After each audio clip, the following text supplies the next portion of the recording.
Drazí bratři a sestry, dnes je 6. a zároveň poslední neděle postní zvaná Květnou. Latinská liturgie ji také označuje jako palmová.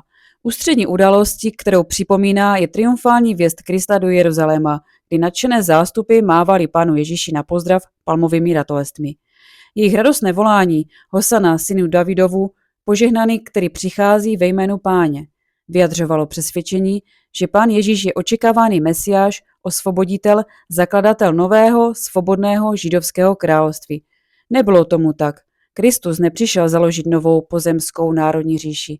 Byl poslán, aby uskutečnil plán svého otce, aby založil rodinu božích dětí, objímající lidstvo všech zemí a času.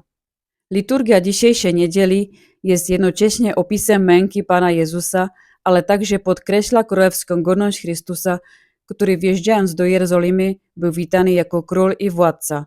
Zgromadzony tam tłum radośnie wołał: Hosanna, błogosławiony, który przychodzi w imię Pańskie, król izraelski. Tą symbolikę cierpienia i godność królewskiej podkreśla dziś barwa liturgiczna. Ksiądz jest ubrany w czerwień, z jednej strony symbol krwi, czyli męczeństwa, a jednocześnie oznacza królewskiego dostojeństwa Chrystusa.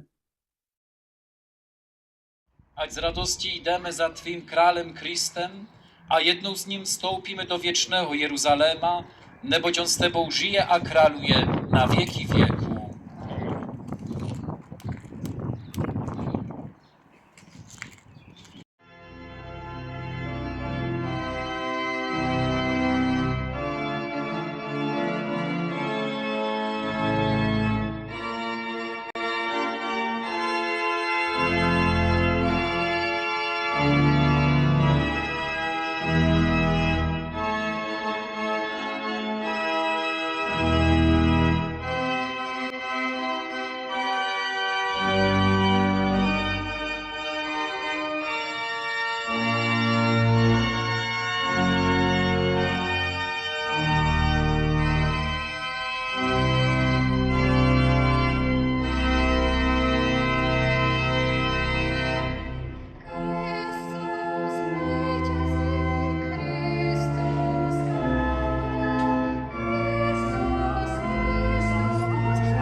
Umučení našeho Pána Ježíše Krista podle Marka.